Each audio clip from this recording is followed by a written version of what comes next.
Welcome to the History Series, where the past becomes your pathway to peaceful sleep. Tonight, we'll journey through a story from long ago, told gently to help you unwind and drift off. Please note, the visuals you see are here to enhance your experience. They're calming representations, not exact historical recreations. So find a comfortable spot, close your eyes if you'd like, and let history carry you into rest. Let's dive into the dawn of civilization, life by the rivers.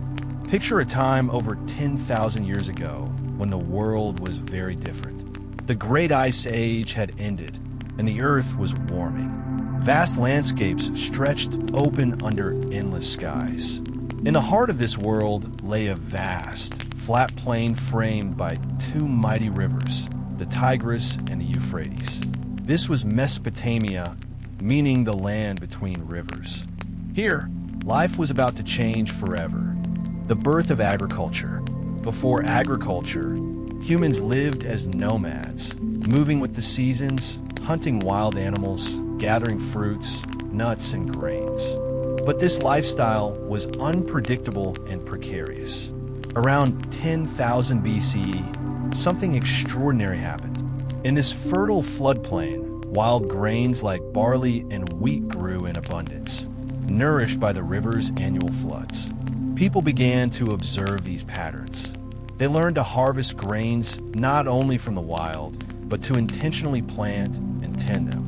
This transition from foraging to farming marked the birth of agriculture. Early farmers built small plots of land near the rivers, carefully preparing the soil. They domesticated animals such as goats, sheep, and cattle, which provided meat, milk, wool, and labor. The steady supply of food allowed populations to grow, and for the first time, communities could settle permanently. From camps to villages, settling down brought its own challenges and opportunities. Early villages were clusters of mud brick houses, simple yet sturdy, often built around shared courtyards. Families lived close together, fostering cooperation and the sharing of labor for planting, harvesting, and protecting each other from wild animals or rival groups. The proximity required new social customs. Rules about property, marriage, and leadership began to take shape. Taming the rivers, irrigation, and engineering. The Tigris and Euphrates were both blessing and threat. Their floods deposited rich soil, but could also destroy homes and crops. Early settlers learned to build canals, levees, and dikes, engineering works to control the flow of water. These irrigation systems allowed water to be directed to fields even when the rivers receded, making farming more reliable and productive. Managing irrigation required communal effort, sowing the seeds of organized governance and cooperation. Tools and craftsmanship. With more food and time, people developed new tools and crafts. Flint blades and stone sickles improved harvesting. Pottery allowed them to store grain and water safely, which was essential for survival during dry periods. Baskets woven from reeds carried goods to market or storage. Simple looms appeared for weaving cloth from wool and flax. These innovations laid the technological groundwork for complex societies, the environment, and trade. Mesopotamia was rich in soil, but poor in many resources. Timber was scarce. Trees grew mainly along the riverbanks and were carefully harvested. Stone and metals had to be imported from distant regions like the Zagros Mountains and Anatolia. Early trade networks emerged, connecting villages to faraway lands, exchanging goods and ideas. Social and spiritual life. Settling into villages changed human relationships. Social roles became more defined. Some people specialized as farmers, others as toolmakers, herders, or leaders. Spiritual beliefs grew complex. People began worshiping natural forces, the rivers that gave life, the sun that warmed the earth, the storms that threatened crops. Early temples, probably simple shrines, appeared as centers of worship and community gatherings. These were the first signs of organized religion. The dawn of civilization. This early period in Mesopotamia, often called the Neolithic Revolution, was nothing short of revolutionary. It set humanity on a new path from survival toward thriving communities. Here, beside the rivers, the first seeds of civilization took root. The people who tamed the waters and sowed the fields could not have imagined that their simple villages would one day grow into cities, and those cities into powerful empires that shaped human history forever. The cradle of civilization. Mesopotamia is often called the cradle of civilization, and with good reason. It was here, between the Tigris and Euphrates rivers, that human beings first created the foundational elements of settled society: agriculture, writing, cities, and government. Around 10,000 years ago, at the end of the last ice age, the climate began to warm. People in parts of the Near East slowly transitioned from a nomadic lifestyle based on hunting and gathering to a settled way of life centered on farming. The rivers provided water and fertile soil. With tools made of stone and bone, early people began cultivating barley, emmer wheat, and lentils, and domesticating animals like goats, sheep, and cattle. By around 7000 BCE, permanent farming villages had appeared in the region. These early communities had simple homes made from mud brick, small granaries to store surplus grain, and a cooperative approach to managing water. But it would take another 2,000 years for these villages to evolve into something more complex. Around 4000 BCE, some of these small farming villages in southern Mesopotamia began to grow into towns and eventually cities.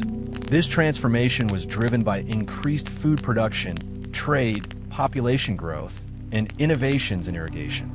Farmers dug canals to move water from the rivers to their fields. This required planning, coordination, and the beginning of organized labor. As food became more abundant, not everyone had a farm. Some people became craftspeople, traders, or priests. Others managed the collection and distribution of resources. Over time, these roles led to the rise of social classes and centralized leadership. By 3500 BCE, the city of Uruk, which would later become one of the most important urban centers in the ancient world, had grown to a population of over 40,000 people, possibly even more. It is often considered the world's first true city. In Uruk and other emerging cities like Eridu, Lagash, and Uar, we see the earliest evidence of monumental architecture, including temples and ziggurats, which were step towers dedicated to the gods. Religion was central to life, and each city had a patron deity believed to protect it. With the increasing complexity of urban life, people needed a way to record transactions, taxes, and inventories. Around 3200 BCE, the people of southern Mesopotamia invented writing, specifically a system called cuneiform, named after the wedge-shaped marks made in wet clay using a stylus. At first, writing was used mostly for administrative and economic purposes, lists of goods, transactions, labor, but eventually it expanded to include laws, myths, prayers, and poetry. These developments, urbanization, social hierarchy, organized religion, written language, and centralized authority, marked the shift from simple agrarian life to civilization. What makes Mesopotamia unique is that all these elements appeared here first, or among the first anywhere in the world. Civilization didn't begin with monumental empires. It began slowly as farming became more productive and as people began to build more permanent and complex communities. By the end of this period, Mesopotamia had become a land of city-states, each independent, each with its own ruler and temple, but all sharing a common culture, language, and worldview. This marks the dawn of the Sumerian civilization, which would dominate southern Mesopotamia for the next 1,000 years and lay the foundations for nearly everything that came after. The Sumerians, the first builders of cities. By around 3000 BCE, the people living in southern Mesopotamia had developed one of the world's first complex societies, the Sumerians. The term Sumer refers to the southernmost region of Mesopotamia, near the Persian Gulf. This region included some of the earliest and most influential city-states in human history: Eridu, Uruk, Ur, Lagash, Nippur, and others. The rise of the Sumerian city-states. Each Sumerian city functioned as an independent city-state with its own government, military, economy, and religious system. These cities were often surrounded by protective walls made of mud brick. At the center of each city stood the ziggurat, a massive temple structure built in steps, rising toward the sky. These ziggurats were not used like churches or mosques are today. They weren't open to the general public. Instead, they were the symbolic and literal home of the city's patron god or goddess, and only the priests and elites could access the inner sanctuaries. Religion played a central role in daily life. People believed the gods controlled everything, from weather to harvest to illness, and so pleasing the gods was essential for survival. Each city had its own chief deity: Enki in Eridu, god of water and wisdom; Inanna in Uruk, goddess of love and war; Nanna in Ur, the moon god; Enlil in Nippur, god of air and storms. Urban life and infrastructure. Sumerian cities were busy and well organized. They had central marketplaces, workshops for metal, textiles, and pottery, canals for irrigation and transportation, roads and storage facilities. The homes of ordinary citizens were made of mud brick and arranged along narrow streets. Wealthier citizens had larger homes with courtyards and storage rooms. Social classes were clearly defined, and society was hierarchical. At the top were priests and kings, followed by scribes, merchants, craftspeople, farmers, and at the bottom, slaves. The invention of writing. One of the most important Sumerian contributions to history was writing. Around 3200 BCE, they developed cuneiform, a writing system that used wedge-shaped marks made in soft clay tablets. The earliest cuneiform texts were mostly administrative, records of grain, animals, labor, and trade. But writing soon expanded beyond business. Legal texts, religious hymns, mathematics, and astronomy, poetry and literature. The most famous piece of Sumerian literature is the Epic of Gilgamesh, one of the oldest known stories in the world. It tells the tale of Gilgamesh, the semi-divine king of Uruk, and his journey to understand mortality. The themes of love, loss, friendship, and the search for eternal life resonate even today. Government and kingship. At first, Sumerian cities may have been ruled by councils of elders or priests, but over time, power shifted toward military leaders, especially as conflicts between city-states became more frequent. These leaders evolved into kings, or lugul, meaning great man. The king had religious and military authority. He was expected to defend the city, build temples, maintain irrigation canals, and ensure the favor of the gods. Kingship was considered a divine institution, given by the gods, passed down through families. Each city also had its own laws and customs, although they often shared common beliefs and practices. Disputes were settled in courts, where written documents and oaths were sometimes used. Inventions and achievements. The Sumerians were highly inventive. Among their key achievements, the wheel, used for transport and pottery; the plow, essential for agriculture; a base 60-number system, still used today for measuring time; lunar calendar based on moon phases; surgical tools, herbal medicine, and diagnosis; complex irrigation systems and water control. They were skilled in metallurgy, especially bronze, which was made by combining copper and tin. Bronze tools, weapons, and ornaments marked a significant technological advancement. Trade extended far beyond their region. The Sumerians traded grain, textiles, and pottery for timber from Lebanon, copper from Oman, lapis lazuli from Afghanistan, and possibly even goods from the Indus Valley. Legacy of Sumer. By around 2300 BCE, The Sumerian city-states were weakened by internal conflict and external pressure.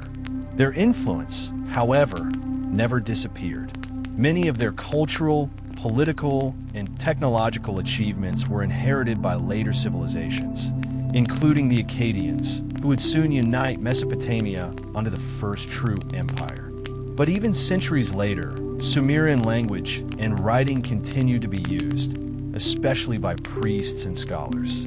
The Sumerians were the first known people to live in cities, govern with laws, record knowledge, and imagine their place in the universe through written stories. They shaped the very concept of civilization, and the echoes of their world still shape ours today. The Akkadian Empire, Sargon, and the First Empire. By the middle of the 3rd millennium BCE, the land of Sumer was a patchwork of wealthy and independent city-states. Each city, Uruk, Uar, Lagash, Umma, and others, had its own ruler, its own god, and often its own armies.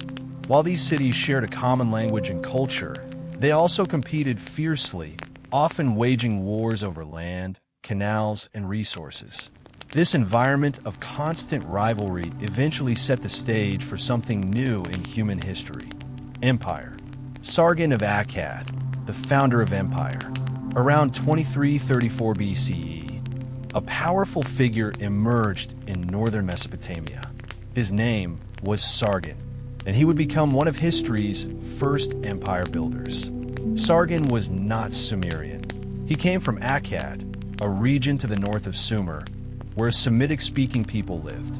According to legend, Sargon was born of humble origins. One version of his story claims he was placed in a basket as a baby and sent down a river, an origin myth strikingly similar to that of Moses. He eventually rose to power as a cupbearer to a Sumerian king, but he overthrew his ruler and seized control for himself. Once in power, Sargon began a military campaign that would forever change Mesopotamia. He conquered the Sumerian city-states, one by one, defeating their armies and bringing them under his authority. His empire extended from the Persian Gulf in the south, all the way to the Mediterranean Sea in the north and west, an unprecedented expansion. This was the Akkadian Empire, and it is considered the first empire in recorded history. How the Akkadian Empire was governed. Sargon did more than conquer. He governed. He installed trusted officials, often family members, as governors over newly acquired cities. These officials collected taxes, enforced laws, and maintained order on behalf of the king. Sargon established a centralized administration for the first time in the region. He also maintained a standing army, which allowed him to defend the empire and suppress rebellions. Military might was key to his control, but so was propaganda. Inscriptions, statues, and monuments declared Sargon's power as divinely ordained. Under Sargon, the Akkadian language began to replace Sumerian as the language of administration. Akkadian, also written in cuneiform, would go on to become the primary language of Mesopotamia for over 1,000 years. Cultural achievements of the Akkadians. Despite being conquerors, the Akkadians preserved and built upon Sumerian culture. They adopted Sumerian gods, continued building ziggurats, and maintained temples and religious rituals. In some cases, they even ruled from Sumerian cities like Uar and Nippur. Sargon's grandson, Naram-Sin, took the empire to new heights. He declared himself a living god, a bold and controversial act. He styled himself king of the 4 quarters of the world, claiming divine sanction for his rule over all lands. Under Naram-Sin, Akkadian art and architecture flourished. One famous example is the Victory Stele of Naram-Sin, which shows the king towering over his enemies as he climbs a mountain, an early example of royal imagery used to display power and dominance. Challenges and decline. Despite its achievements, the Akkadian Empire began to struggle after Naram-Sin's reign. Several factors contributed to its decline. 1. Internal rebellions. Many of the conquered city-states resented Akkadian rule and rebelled repeatedly. 2. External invasions. a group known as the Gudians from the Zagros Mountains to the east invaded Mesopotamia and sacked cities. 3. Environmental stress. Archaeological evidence suggests that the region may have suffered from a severe drought and crop failure around 2200 BCE. This would have caused famine, weakened cities, and made them vulnerable to attack. By around 2150 BCE, the Akkadian Empire had collapsed.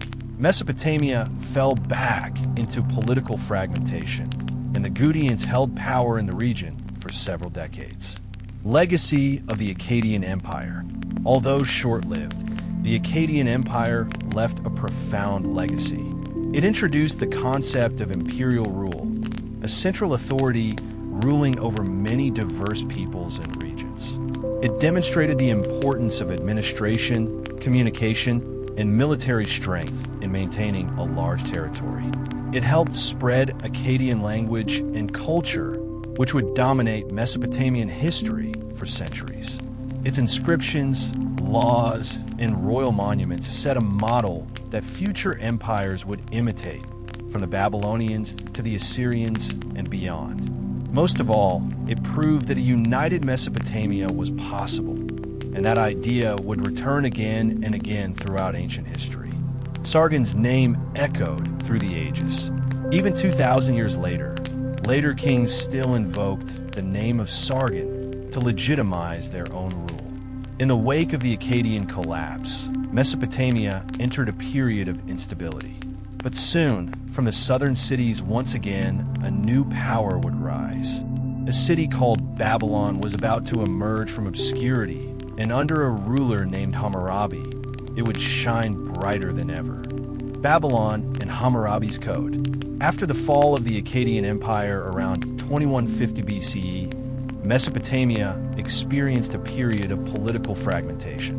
Various city-states and small kingdoms competed for power, but one city, located in central Mesopotamia on the Euphrates River, began to rise in importance: Babylon. The rise of Babylon. Babylon was originally a small town, but by the early 2nd millennium BCE, it began to grow as a political and economic center. It was strategically located on key trade routes, which allowed it to prosper. During the reign of the Amorite dynasty, Babylon transformed into a powerful kingdom. The Amorites were a Semitic-speaking people who came to dominate parts of Mesopotamia and Syria around 2000 BCE. The most famous ruler of Babylon's early history was Hammurabi, who came to the throne around 1792 BCE. Hammurabi, the king who united Mesopotamia. Hammurabi ruled for about 42 years, and during his reign, he expanded Babylon's territory through military conquest and diplomacy. By the middle of his rule, he had united most of Mesopotamia under Babylonian control, creating one of the first regional empires in history. Hammurabi's reign is especially remembered for his law code, one of the oldest and most complete sets of laws ever discovered. The Code of Hammurabi. The Code of Hammurabi was carved onto a large stone stele, over 7 feet tall, and placed in a public space so that all could see.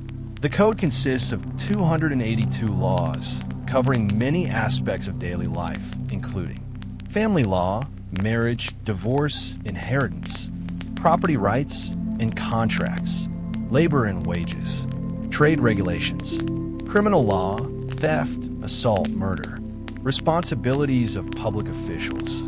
The laws followed the principle of an eye for an eye, a tooth for a tooth, a system of justice meant to ensure fair punishment proportional to the offense. However, punishments varied according to social class, with harsher penalties for offenses against the wealthy or nobles. The code also established the idea that rulers are responsible for maintaining justice and order in society, and that laws should be written and publicly known rather than arbitrary. Governance and administration. Hammurabi strengthened central government by appointing officials to oversee different regions, collecting taxes, and maintaining public works such as irrigation canals. Babylon itself was a large, bustling city with impressive walls, temples, and palaces. The city became a religious and cultural center, dedicated mainly to the god Marduk, who eventually rose to prominence as the chief deity of Babylon. Economy and society. Babylonian society was still hierarchical, with the king and priests at the top, followed by merchants, artisans, farmers, and slaves. The economy was based primarily on agriculture, but trade flourished both within Mesopotamia and with neighboring regions. Babylonian merchants dealt in textiles, grain, metals, and luxury goods like lapis lazuli and incense. Legacy of Hammurabi and Babylon. Hammurabi's code was one of the earliest attempts to create a comprehensive legal framework governing a complex society. It influenced later legal systems in the ancient Near East and remains a foundational document in the history of law. Babylon itself continued to be a major power for centuries. It experienced periods of decline and revival, but remained a symbol of Mesopotamian culture and civilization. The city would reach its greatest glory under later rulers like Nebuchadnezzar II, who constructed the famous Hanging Gardens, one of the seven wonders of the ancient world, and would figure prominently in biblical and classical history. The Assyrians, warriors of the ancient world. Long after the fall of Babylon's early empire and the Akkadians before it, a new power was rising in northern Mesopotamia, fierce, organized, and ambitious. This was the land of Assyria, a civilization that would become known for its military prowess, sophisticated administration, and cultural achievements. The geography of Assyria. Assyria was located in the rugged, forested hills along the upper reaches of the Tigris River, in the region of modern-day northern Iraq, parts of northeastern Syria, and southeastern Turkey. Unlike the flat, fertile plains of southern Mesopotamia, Assyria's landscape was more challenging: rocky hills, mountains, and dense forests. This geography shaped the Assyrians. Their homeland was not the cradle of farming like Sumer or Babylon, but a land of hunters, warriors, and traders who adapted to the terrain. Assyrians had to be hardy and disciplined to thrive in such an environment. Origins and early history. The Assyrians take their name from the city of Ashur, a city and a god central to their identity. Ashur was both the religious heart of Assyria and the patron deity of the Assyrian kings. By the mid-2nd millennium BCE, Assyria had grown from a collection of small city-states into a kingdom capable of challenging its neighbors. Early rulers struggled to assert control, often overshadowed by more powerful states like Mitanni and Babylon. But around 1365 BCE, King Ashur-lit broke free from Mitanni domination and expanded Assyria's influence. This marked the beginning of Assyria's rise as a regional power. The Great Kings of Assyria. The real imperial expansion began centuries later, in the 9th century BCE, during what historians call the Neo-Assyrian Empire. Ashurnasirpal II, 883 to 859 BCE, was a warrior king who aggressively expanded Assyria's borders. He conquered lands as far west as Syria and the Mediterranean. His palace at Nimrud was decorated with stunning relief sculptures depicting his military campaigns and royal hunts, designed to intimidate enemies and awe subjects. Shalmaneser III, 859 to 824 BCE, continued these campaigns, battling coalitions of rebellious states. His inscriptions boast of brutal sieges and victory over vast territories. The empire truly transformed under Tiglath-Pileser III, 745 to 727 BCE, who reorganized the military and administrative structures. He introduced a system of provinces governed by appointed officials who reported directly to the king. This efficient bureaucracy helped control a vast and diverse empire. Later kings like Sargon II, 722 to 705 BCE, and Sennacherib, 705 to 681 BCE, pushed Assyria to its greatest territorial extent, stretching from the Persian Gulf to Egypt and Anatolia. The last great king, Ashurbanipal, 668 to 627 BCE, is famed not only for his military conquests, but also for his cultural achievements, most notably his massive library in Nineveh, which preserved thousands of cuneiform tablets, including the Epic of Gilgamesh. Military prowess and tactics. The Assyrians are perhaps best remembered for their military innovations and brutal efficiency. Their army was one of the most advanced of the ancient world. They used iron weapons at a time when many enemies still relied on bronze. Their soldiers were highly trained and well-equipped, including infantry, cavalry, and charioteers.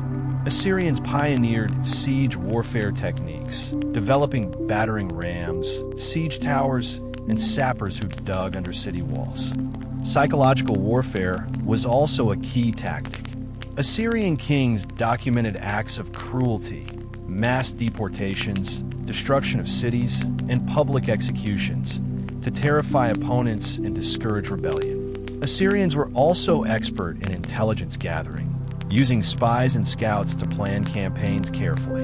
While their reputation for cruelty was fearsome, it was part of a broader strategy to maintain control over a vast and culturally diverse empire. Cities, architecture, and art. Assyria's capitals were architectural marvels. Ashur, the ancient religious capital, was the spiritual heart. Nimrud and Khorsabad were impressive cities with grand palaces and temples. Nineveh, the last and largest capital, was surrounded by massive walls over 12 miles long and featured magnificent palaces and gardens. The walls and palaces were decorated with bas-reliefs, telling stories of battles, royal hunts, and divine favor. These artistic works served political and religious purposes, celebrating the king's power and divine right to rule. Religion and kingship. The Assyrian religion was deeply intertwined with kingship. The chief god was Ashur, depicted as a winged sun disk or a warrior deity. Kings claimed to rule by Ashur's will, reinforcing their legitimacy. Temples and religious festivals were central to life. Priests performed rituals to ensure the god's favor, which was believed to guarantee victory in battle, prosperity, and the stability of a kingdom. The king acted as both a political leader and religious figure, responsible for maintaining harmony between the gods and the people. Administration and society. Assyria's empire was ethnically diverse, encompassing many peoples and languages. To govern this complexity, Assyria developed an efficient bureaucratic system. The empire was divided into provinces governed by officials who collected taxes, maintained order, and reported to the king. Assyrians practiced mass deportation of conquered peoples, relocating populations to prevent rebellion and to promote cultural mixing. Society was hierarchical. At the top stood the king, who was seen as a divine ruler. Below him were nobles, military commanders, and priests. Artisans, merchants, and farmers formed the middle class. Slaves and prisoners of war were at the bottom. The fall of Assyria. Despite its power, the Assyrian Empire was not invincible. By the late 7th century BCE, internal strife weakened the state. Continuous warfare drained resources, and resentment among subject peoples grew. In 612 BCE, a coalition of Babylonians, Medes, Scythians, and others laid siege to and sacked Nineveh. The empire collapsed swiftly, and Assyria, as a major power, disappeared from history. However, Assyria's influence endured.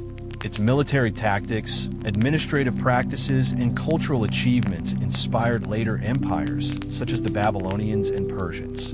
The story of the Assyrians is one of ambition, innovation, and the complex interplay of power and culture.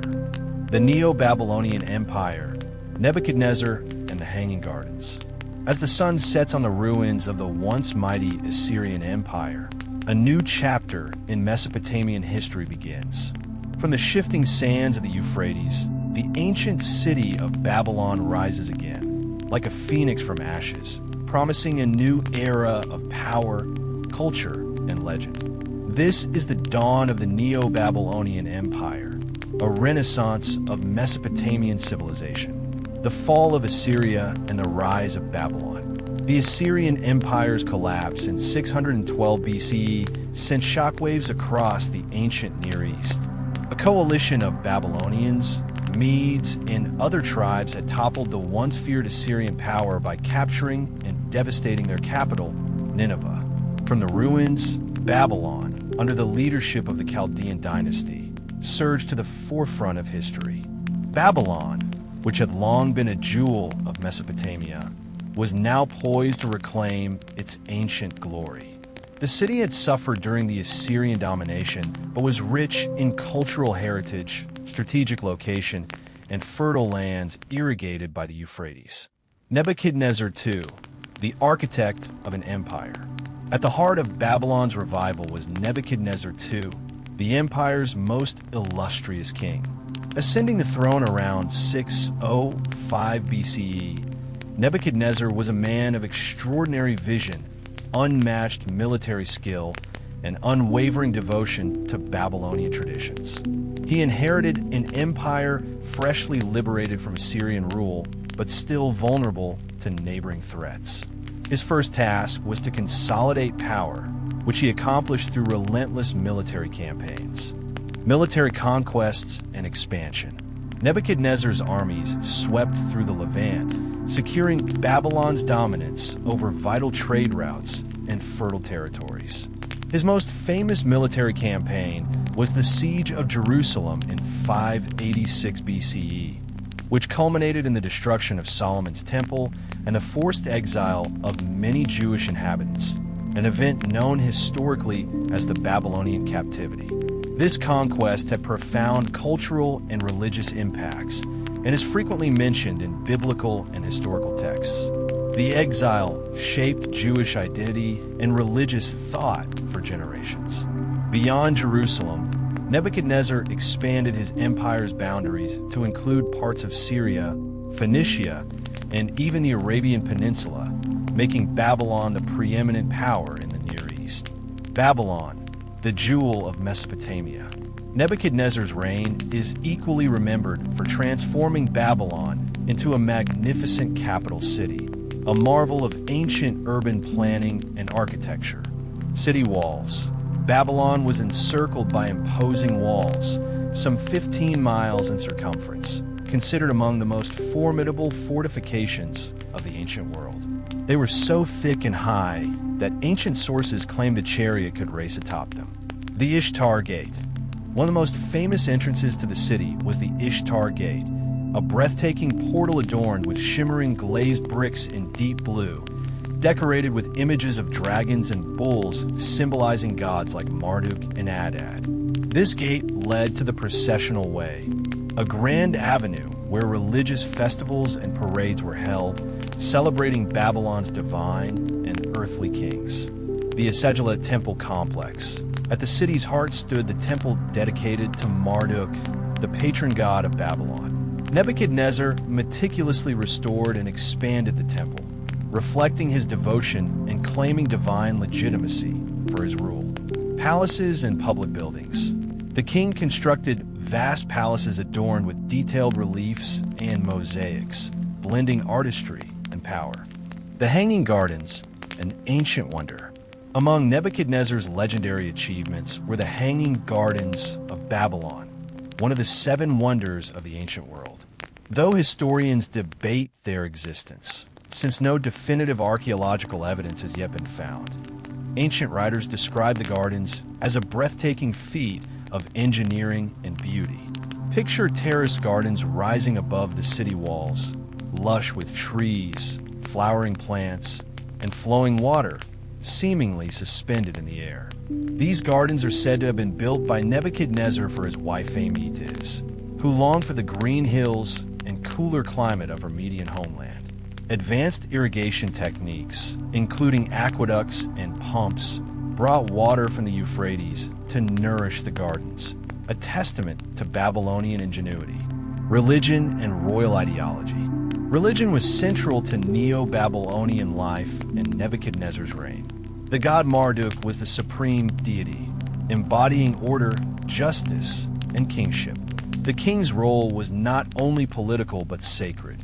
He was seen as Marduk's earthly representative, tasked with maintaining the harmony between gods, people, and nature. Nebuchadnezzar's building projects weren't just demonstrations of wealth.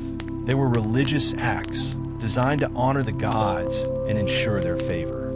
Festivals such as Akitu, the New Year's celebration, were grand affairs that reaffirmed the divine order and the king's role within it. Culture, science, and daily life. The Neo-Babylonian Empire was a cultural renaissance. Astronomy and mathematics. Babylonian scholars continued and advanced the study of the stars. They charted planetary movements and developed complex mathematical systems that influenced later civilizations. Literature and learning. Babylonian scribes preserved and copied ancient texts, including epics, myths, and legal codes, ensuring that Mesopotamia's rich heritage endured. Economy. Babylon's economy thrived on agriculture made possible by sophisticated irrigation, extensive trade networks stretching from the Mediterranean to Persia, and skilled artisans producing textiles, pottery, and metalwork. Social structure. Society was hierarchical. The king and priesthood held supreme power, followed by nobles, merchants, artisans, farmers, and slaves. Daily life in Babylon was vibrant, with bustling markets, religious festivals, and a complex system of laws governing everything from property to marriage. The end of an era. Nebuchadnezzar's empire, though powerful, was relatively short-lived. Following his death in 562 BCE, a series of weaker rulers failed to maintain control. In 539 BCE, the Persian king Cyrus the Great captured Babylon, reportedly entering the city peacefully and respecting its cultural and religious institutions. Babylon became a major city within the Persian Empire, but lost its political independence. Despite this, the legacy of Nebuchadnezzar and the Neo-Babylonian Empire endured through history, etched in monumental architecture, ancient texts, and collective memory. As you gently drift towards sleep, envision Babylon at its zenith. Towering walls glowing in the setting sun, lush hanging gardens suspended like emerald clouds, and the solemn temples where priests and kings sought to maintain the delicate balance between gods and men. The Persian conquest and Mesopotamia under Persian rule. As the dust settled on the Neo-Babylonian Empire, a new power rose from the east, vast and unstoppable, the Persian Empire. This empire would soon stretch from the sun-scorched plains of Egypt to the lush valleys of the Indus River, weaving Mesopotamia once again into the tapestry of great civilizations. The rise of Persia, from a small kingdom to a world empire. In the early 6th century BCE, in the rugged land of Persis, modern southwestern Iran, a new dynasty emerged, the Achaemenids. Led by the charismatic and strategic ruler Cyrus II, better known to history as Cyrus the Great, the Persians began their extraordinary ascent. Cyrus was no ordinary conqueror. He was known for his military brilliance, but also for his wisdom and statesmanship. Around 550 BCE, he overthrew the Medes, uniting the Iranian peoples under his rule. But Cyrus's vision stretched far beyond Persia itself. He sought to unite the entire Near East under his just and benevolent leadership. The conquest of Babylon, a city surrenders without bloodshed. By 539 BCE, Cyrus's armies marched westward toward the heart of Mesopotamia, Babylon. The Neo-Babylonian Empire, once mighty under Nebuchadnezzar II, had fallen into decline marked by internal strife, weak leadership, and complacency. Babylon's capture was swift and surprisingly peaceful. Ancient historians, such as Herodotus, tell us that Cyrus's forces entered the city through the Ishtar Gate, greeted not with resistance, but with open arms. The Babylonians reportedly welcomed Cyrus as a liberator rather than an invader. Cyrus portrayed himself as a restorer of order and religious freedom, not a tyrant. His policies emphasized respect for local customs, languages, and religions, an approach that secured loyalty across the vast territories he ruled. The Cyrus Cylinder, the first charter of human rights? One of the most remarkable artifacts from this era is the Cyrus Cylinder, often regarded as the world's first declaration of human rights. Written in Akkadian cuneiform on a baked clay cylinder, it records Cyrus' proclamation that he would restore temples, repatriate displaced peoples, and allow worship according to local traditions. For example, Cyrus permitted the Jewish exiles to return to Jerusalem and rebuild their temple, an unprecedented act of tolerance that resonates through religious and cultural histories. Persian administration, the satrapy system. The Persian Empire was enormous, stretching thousands of miles. Governing such a vast territory required a sophisticated system. Cyrus and his successors divided the empire into satrapies or provinces. Each was governed by a satrap, usually a local noble or trusted Persian, who acted as the king representative. Their duties included collecting taxes and tributes, often in the form of goods, silver, or manpower for the army, maintaining law and order, preventing rebellions, and administering justice, reporting directly to the Persian king and his inspectors, known as the King Eyes and Ears, who traveled throughout the empire to check on satraps' loyalty. This system combined local autonomy with centralized oversight, a balance that allowed the Persians to maintain control over diverse peoples and cultures. Cultural and religious harmony. One of Persia's greatest strengths was its policy of tolerance and respect for local traditions, a sharp contrast to the often brutal conquests of previous empires. In Mesopotamia, the Persians honored the worship of Marduk, Babylon's chief god, and funded the restoration of major temples such as the Sagila. Babylonian priests retained their influential roles, and religious festivals continued uninterrupted, preserving cultural continuity. While the Persian royal family followed Zoroastrianism, a religion centered on the cosmic struggle between light and darkness, they did not impose it on their subjects, fostering coexistence among multiple faiths. This religious and cultural respect helped stabilize Mesopotamia and secure the loyalty of its people. Economy, trade, and infrastructure. Under Persian rule, Mesopotamia's economy thrived in a network that connected east and west. The Royal Road, a vast highway stretching over 1,500 miles from Susa in Persia to Sardis in Anatolia, facilitated rapid communication, trade, and troop movement. Relay stations with fresh horses allowed messengers to travel astonishing distances swiftly. Mesopotamian cities like Babylon, Ur, and Nippur remained bustling centers of trade, agriculture, and craftsmanship. Fertile lands continued to be irrigated by an extensive network of canals, some dating back thousands of years. Persian coinage and standardized weights and measures helped unify commerce, boosting economic growth. Social and political life in Persian Mesopotamia.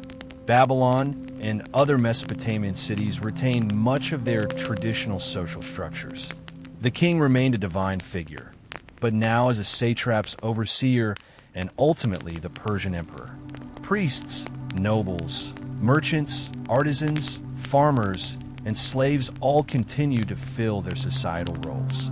Persian governors often relied on local elites and bureaucrats to help administer the region, blending Persian authority with Mesopotamian tradition. This fusion of cultures allowed the region to flourish as a cosmopolitan hub.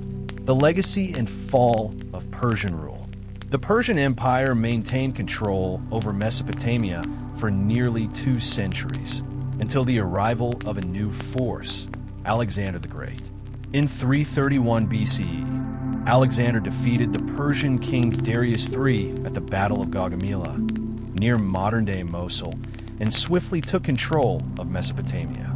Despite the fall of Persian rule, the administrative practices, cultural blending, and policies of tolerance established by the Achaemenids deeply influenced the region's subsequent history. Their model of empire building echoed through the ages, setting precedents for governance, religious tolerance, and cultural integration. As you let your mind drift, picture the vast Persian Empire, its great kings ruling wisely from palaces far from the banks of the Tigris and Euphrates, their messengers racing along the royal road, while Babylon's magnificent temples continue to echo with the prayers of generations, a crossroads where ancient traditions and new rulers blend into the endless river of history. Alexander the Great and the Hellenistic period in Mesopotamia. As the sun set on the great Persian Empire, a new figure emerged from the west, destined to change the course of history forever. This was Alexander the Great, a young Macedonian king whose ambition, military genius, and vision would sweep across the ancient world, including the heartland of Mesopotamia. The early life of Alexander and his grand vision. Born in 356 BCE in the Kingdom of Macedonia, Alexander was the son of King Philip II and Queen Olympias. From a young age, he was groomed for greatness, tutored by none other than Aristotle, the greatest philosopher of the time. His education instilled in him a passion for Greek culture, philosophy, and a deep admiration for the heroes of Greek mythology. When Philip II was assassinated in 336 BCE, Alexander ascended the throne at only 20 years old. Yet, unlike many inexperienced young rulers, Alexander immediately demonstrated remarkable leadership, quelling rebellions and securing his borders. His ultimate dream was to continue his father plan, to conquer the mighty Persian Empire, which had ruled Mesopotamia and much of the Near East for nearly 2 centuries. The campaign against Persia, marching eastward. In 334 BCE, Alexander launched his campaign by crossing into Asia Minor, modern Turkey, beginning a series of battles that would shake the ancient world. At the Battle of Granicus, he defeated Persian satraps guarding the western provinces, opening the path deeper into the empire. He pressed on through Syria and Phoenicia, capturing key coastal cities and securing supply lines. The decisive Battle of Gaugamela, 331 BCE. The climax came near the ancient city of Gaugamela, close to the modern city of Mosul in northern Iraq. Here, Alexander faced King Darius III of Persia, who had assembled a massive army to stop him. Despite being outnumbered, Alexander's superior tactics, disciplined phalanx formations, and cavalry charges broke the Persian lines. Darius fled, and the battle was a decisive victory, marking the end of Persian control over Mesopotamia. Entering Babylon, a city welcomes a new king. After Gaugamela, Alexander marched to Babylon, one of the ancient world's greatest cities. Unlike many conquerors, Alexander entered Babylon not as a destroyer, but as a liberator. The Babylonians welcomed him warmly, impressed by his respect for their customs and religion. Alexander honored the gods of Babylon, consulted local priests and astrologers, and even participated in religious ceremonies. Babylon's grandeur astonished him. The massive walls, the towering Esagila temple complex, the legendary Hanging Gardens, though their existence remains debated. It was a city rich in history, power, and culture, now under new rule. Alexander's policy of cultural fusion, the birth of the Hellenistic world. Alexander's vision went beyond conquest. He sought to blend the best of Greek and Eastern cultures, creating a new cosmopolitan world. He encouraged his soldiers to marry local women, fostering bonds between Greeks and native populations. Greek settlers and administrators were established in Mesopotamian cities, founding new cities such as Alexandria on the Tigris. He adopted some Persian customs himself, wearing Persian dress and incorporating Eastern rituals, symbolizing unity between conqueror and conquered. This cultural fusion led to what historians call the Hellenistic period, an era where Greek language, art, architecture, and ideas mingled with those of Mesopotamia, Egypt, Persia, and beyond. The Seleucid Empire, the legacy of Alexander generals. Alexander's sudden death in 323 BCE at the age of 32 left his vast empire without a clear successor. His generals, the Diadochi, divided the lands among themselves. Mesopotamia fell to Seleucus I Nicator, who founded the Seleucid Empire, ruling for nearly 2 centuries. Seleucus established Seleucia on the Tigris as a new capital city, designed with wide streets, Greek-style theaters, temples, and marketplaces, a testament to the fusion of Greek and Mesopotamian culture. The Seleucids maintained Greek as the administrative language, but allowed local traditions and religions to flourish. They rebuilt and fortified cities, promoted trade, and encouraged Greek immigration to Mesopotamia. Cultural, scientific, and religious developments. The Hellenistic period saw a remarkable flowering of culture and science in Mesopotamia. Babylonian astronomers combined their ancient celestial knowledge with Greek mathematics and philosophy, advancing astronomy and astrology. New temples blended Greek and Mesopotamian architectural styles, with Greek columns standing alongside ziggurat-inspired structures. Philosophers, scholars, and artists from diverse backgrounds met in cities like Seleucia, creating vibrant intellectual hubs. Religiously, the period was one of coexistence. The old Mesopotamian gods remained worshipped, while Greek gods and mystery cults gained followers. This pluralism reflected the diverse populations of the region. Challenges to Hellenistic rule and the rise of the Parthians. Despite their achievements, the Seleucid rulers faced continual challenges. Rebellions by local populations tired of foreign rule. Growing power of nomadic and semi-nomadic tribes from the east, especially the Parthians. Political instability and struggles for power weakened the Seleucid grip.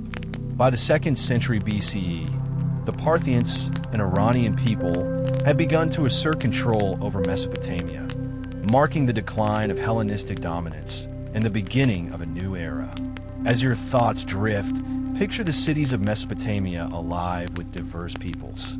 Greeks debating philosophy in open agoras, Babylonian priests charting stars as they had for millennia, and new cultural ideas blending into the rich tapestry of ancient civilization. Imagine the bustling markets, grand temples, and vibrant streets of a world forever transformed by conquest and cultural fusion. These lands, once home to humble farmers planting the first seeds of wheat, now bore witness to the legacies of kings, the birth of writing, and the architecture of empires.